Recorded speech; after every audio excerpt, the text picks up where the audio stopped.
നമസ്കാരം ഗുരുജി. ഈ കേതുവിനെ പറ്റി അറിയാനായിട്ട് ഭയങ്കര ആഗ്രഹമുണ്ട്. അതിൻ്റെ ഇതിൻ്റെ സവിശേഷതകളെ പറ്റിയിട്ടും ഒരു വ്യക്തിയുടെ ജീവിതത്തിൽ കേതുവിൻ്റെ ഒരു സ്വാധീനം അങ്ങനെയൊക്കെ അതിൻ്റെ ഒരു ഡീറ്റെയിൽ ആയിട്ടൊന്ന് പറയാൻ പറ്റുമോ? കേതു ഒരേ സമയം ഗുണം ചെയ്യുന്ന ഗ്രഹവുമാണ്, ദോഷം ചെയ്യുന്ന ഗ്രഹവുമാണ്. കേതു ശനിയെ പോലെ തന്നെ ഒരുപാട് പാഠം നൽകുന്ന ആളാണ്. കേതുവിന്റെ ദശയോ കേതുവിന്റെ അപഹാരമോ വരുന്നതിന് മുമ്പ് നമ്മൾ ഒരുപാട് ശനി ദശയെയും ഏഴര ശനിയെയും കണ്ടകശനിയെയും കൈകാര്യം ചെയ്യുന്ന അതേ ജാഗ്രതയിൽ തന്നെ മുന്നോട്ട് പോകണം.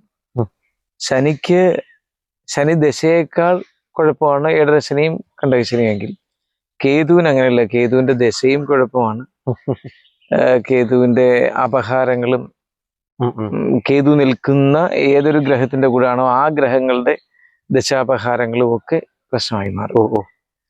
പിന്നെ കേതു നിൽക്കുന്ന ഭാവം ഏതാണോ ആ ഭാവത്തിന്റെ ഫലത്തെ വളരെയേറെ തകർക്കാറുണ്ട്.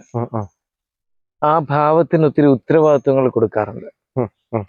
ഇപ്പൊ 4-ാം ഭാവത്തിലേക്ക് കേതു നിന്നാൽ പലപ്പോഴും പലരും പറയുന്നത് 4-ാം ഭാവം മാതൃഭാവം, മാതാ സുഹൃൻ മാതുല ഭാഗിനേയോ ക്ഷേത്രം സുഖം വാഹനവാസനം ച ലാളിത്യം അംഭശയനം ച വൃദ്ധി എന്ന് പറഞ്ഞ ശ്ലോകമുണ്ട്.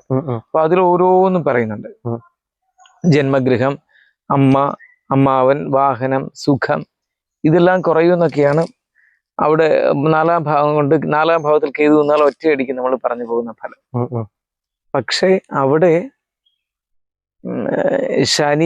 ശനി കേതു യോഗം വന്നാൽ ഒരു ആത്മീയ വികാസം ഉണ്ടാക്കും എന്ന് പറഞ്ഞിരുന്നല്ലോ. ചില ഘട്ടങ്ങളിൽ ചില ഭാവങ്ങളെ തകർക്കും. പിന്നെ ചിലർക്കാണെങ്കിൽ കുടുംബ ദോഷങ്ങൾ ഉണ്ടാക്കി വയ്ക്കും. എന്നാൽ ചില ഭാവങ്ങൾക്ക് അത് അങ്ങേയറ്റം നല്ലതുമാണ്. അവിടെ കേതു ആ ഭാവത്തിൽ നിൽക്കുന്ന ദോഷത്തിനേക്കാൾ ഉപരി ശനിയോടൊപ്പം അങ്ങനെ ഓരോ ഗ്രഹങ്ങൾക്കുണ്ട്. പിന്നെ ചൊവ്വ, കേതു ഇങ്ങനെയൊക്കെ വരുന്നതിൽ കുറെ ശുഭഫലങ്ങളുണ്ട്. ശനി മോക്ഷകാരകനാണ്, അഥവാ സ്വാതന്ത്ര്യത്തിന്റെ കാരകനാണ്. അതുപോലെ തന്നെ കേതുവും മോക്ഷകാരകനും കൂടിയാണ്. ശനിയും ദ്രോഹിച്ച് നമ്മൾക്ക് ഒരുപാട് പാഠം തരും, കേതുവും ദ്രോഹിച്ച് ഒരുപാട് പാഠങ്ങൾ തരുന്നുണ്ട്. പക്ഷെ കേതുവിന്റെ പ്രത്യാഘാതം അതിഭീകരമായിരിക്കും പലപ്പോഴും ശനിയേക്കാളും. കാരണം ഒരുപാട് നാശങ്ങൾ വരുത്തി വയ്ക്കുക, ജീവിതത്തിൽ അംഗവൈകല്യങ്ങൾ വരുത്തി വയ്ക്കുക.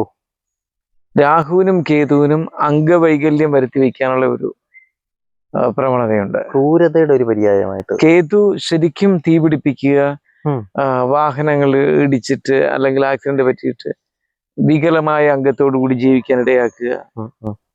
അങ്ങനെയുള്ള ക്ലയന്റുകളുടെ കേസുകളൊക്കെ ധാരാളം കൈകാര്യം ചെയ്തിട്ടുണ്ട്. അപ്പോഴെപ്പോഴൊക്കെയാണ് ഇത് വരാൻ പോകുന്നത് എന്നുള്ളത് നമ്മൾ നോക്കണം. എന്നാൽ അതിലൂടെ വലിയൊരു അഹങ്കാരത്തെ ഇല്ലാതാക്കിയായിരിക്കും ചെയ്തത്. പക്ഷെ അത് ജീവിച്ചിരിക്കുമ്പോൾ ചില വലിയ ഗുണ്ടകളൊക്കെ ആയി സമൂഹത്തെ തകർക്കാൻ ഇടയാകും, വലിയ നാശം വിതയ്ക്കാനൊക്കെ ഇടയായിരിക്കും. പക്ഷെ ആ സാധ്യത ഈ കേതു ഒരു അംഗവൈകല്യം കൊടുത്തങ്ങ് ഒഴിവാക്കും.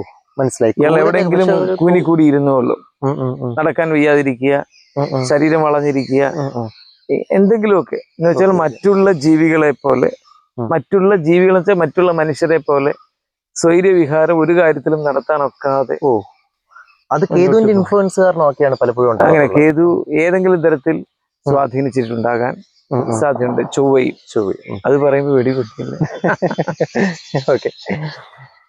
അപ്പോൾ അങ്ങനെയാണ് അത് കാണുന്നത്. പിന്നെ കേതുവിന്റെ പ്രത്യേകത എന്ന് പറഞ്ഞാൽ കേതുവിന്റെ അനുഗ്രഹം ഉണ്ടെങ്കിൽ, ഇനി കേതു ദോഷം ചെയ്താൽ പോലും ഒരു വശത്തൂടെ അനുഗ്രഹം കൊടുക്കും. ചിലപ്പോഴത് സ്വദേശം വിട്ടുപോയി ജോലി ചെയ്യുന്നവർക്ക് അവിടെ ചെല്ലുമ്പോഴായിരിക്കും അനുഗ്രഹം. പിന്നെ ശസ്ത്രക്രിയ വൈദഗ്ധ്യം കൊടുക്കും. ശസ്ത്രക്രിയ ചെയ്യുന്ന ഡോക്ടർമാർക്ക് സർജനായി കീറി മുറിച്ച് ഓപ്പറേറ്റ് ചെയ്ത് ആ കാര്യങ്ങളൊക്കെ, ആ രോഗം മാറ്റി അർബുദ കോശങ്ങളെ ചുരണ്ടിക്കളഞ്ഞ് ആ രോഗിയെ രക്ഷിക്കുക, ഇങ്ങനെയൊക്കെയുള്ളതിനൊക്കെ വൈദഗ്ധ്യം കൊടുക്കും കേതു. കാരണം കത്തി പിടിക്കുമ്പോൾ ഇവർക്കൊരു അനുഗ്രഹം വരും. പൂർവന്മമായി കേതുവിന് എങ്ങനെയാണ് ബന്ധിതമായി നിൽക്കുന്നത്? കേതുവിനെ കൊണ്ടാണ് പരിഹാരങ്ങൾ നിർണയിക്കേണ്ടത്. രാഹു കേതുക്കൾക്ക് പൂർവജന്മ ഫലത്തിൽ പ്രാധാന്യമുണ്ട്. രാഹു ആണ് 80% ഫലവും പറയിപ്പിക്കുന്നത്. രാഹുവിന്റെ കൈകളിലാണ് പൂർവജന്മ സഞ്ചിത കർമ്മങ്ങളെല്ലാം ഇരിക്കുന്നത്. അത് നമ്മൾ സൂക്ഷ്മമായി അപഗ്രഥിക്കണം. കേതുവിനെ കൊണ്ട് സൂക്ഷ്മമായി പരിഹാരങ്ങൾ ചെയ്യിക്കണം. കേതുവിന്റെ കൂടെ നിൽക്കുന്ന ഗ്രഹം ഏതാണ്, കേതു നിൽക്കുന്ന രാശിയുടെ അധിപൻ ആരാണ്, കേതു നിൽക്കുന്നത് ഏത് ഭാവത്തിലാണ്, കേതു നിൽക്കുന്ന രാശിയിലേക്ക് ഏതെല്ലാം ഗ്രഹങ്ങൾ പൂർണ്ണ ദൃഷ്ടി ചെയ്യുന്നുണ്ട്, ഇത്രയും കൂടി വെച്ചിട്ട് നമുക്ക് പരിഹാരങ്ങൾ സൂക്ഷ്മമായി പറയാം. വലിയൊരു സംശയമാണ്. സംസാരഭാവമല്ലേ 2ാം ഭാവം, അതിൽ കേതു വന്നു കഴിഞ്ഞാൽ ഏതൊക്കെ തരത്തിലാണ്? വാണി ചക്ഷുഷ ദക്ഷിണ, നോട്ടം വാക്കെല്ലാം 2ാം ഭാവം. അതെ, അതിൽ കേതുവിന്റെ സാന്നിധ്യം വന്നു കഴിഞ്ഞാൽ എങ്ങനെയായിരിക്കും? 2ാം ഭാവത്തിൽ കേതു നിന്നാൽ സംഭാഷണം വളരെ സൂക്ഷിക്കണം. എന്ന് വെച്ച് കഴിഞ്ഞാൽ ഓവറായിട്ട് സംസാരിക്കുന്ന മറ്റുള്ളവരുടെ മനസ്സിനെ മുറിവേൽപ്പിക്കുന്ന സംസാരം വരാം. അതേ സമയത്ത് ഒരു ലോകത്തെ സമൂഹത്തിനെ കിടിലം കൊള്ളിക്കുന്ന വാക്കുകൾ പറയാനൊക്കെ വലിയ കലാപകാരികൾ അങ്ങനെ ഉണ്ടാവാറുണ്ട്. വലിയ കലാപകാരികൾ പലപ്പോഴും 2ൽ കേതു നിൽക്കുന്ന ഗ്രഹ ആയിരിക്കും. തീവ്രവാദികൾ, ഭീകരവാദികൾ, ഇങ്ങനെയൊക്കെയുള്ളവർക്ക് വരാം. പിന്നെ വലിയ വിപ്ലവകാരികൾ, രാജ്യത്തിനെ അട്ടിമറിക്കുന്ന വിപ്ലവകാരികൾ, പല പല അധിനിവേശ സംസ്കാരങ്ങൾ ഇന്ത്യയിൽ വന്നപ്പോഴത്തേക്ക് നോക്കുക, ഓരോരോ സംസ്കാരങ്ങൾ കൊണ്ടുവരുന്നവരും ഇങ്ങനെയൊക്കെയുള്ളവരൊക്കെ തന്നെ കാണും. ഈ രാഷ്ട്രീയ പ്രമുഖരൊക്കെ വരുമ്പോഴേ ഇതൊക്കെ ശ്രദ്ധിക്കും. അവരുടെ ഗ്രഹനിലകൾ 2ാം ഭാവത്തിലെ ആരൊക്കെയാണ് അങ്ങയുടെ ശ്രദ്ധയിൽ അങ്ങനെ വന്നിട്ടുണ്ടോ? പലരുടെയും വന്നിട്ടുണ്ട്. കേതു 2ാം ഭാവം. അപ്പൊ അവര് കേതു 2ൽ നിൽക്കുന്നവർക്ക് പ്രശ്നം എന്ന് വെച്ചാൽ അവര് സമൂഹത്തിനെ അട്ടിമറിക്കുന്ന പ്രശ്നങ്ങളൊക്കെ ചിലപ്പോൾ കൈകാര്യം അങ്ങനെ ഉണ്ടാക്കി കളയും. നല്ല വാക്ചാതുര്യമാണെന്നാണോ? വാക്ചാതുര്യമല്ല, അവരുടെ പ്രസൻസ് തന്നെ, അവരുടെ സാന്നിധ്യം തന്നെയും മാറ്റിമറിക്കും. അതെങ്ങനെ? ആ അന്തരീക്ഷത്തിനെ. കാരണം അവര് ചെല്ലുമ്പോഴേ ഒരു ജനത അങ്ങ് ഇളകും.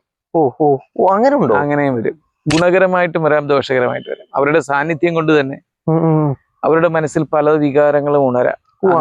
ഇൻഫ്ലുവൻസ് ശബ്ദത്തിൽ, സംസാരത്തിൽ ഒക്കെ വരും.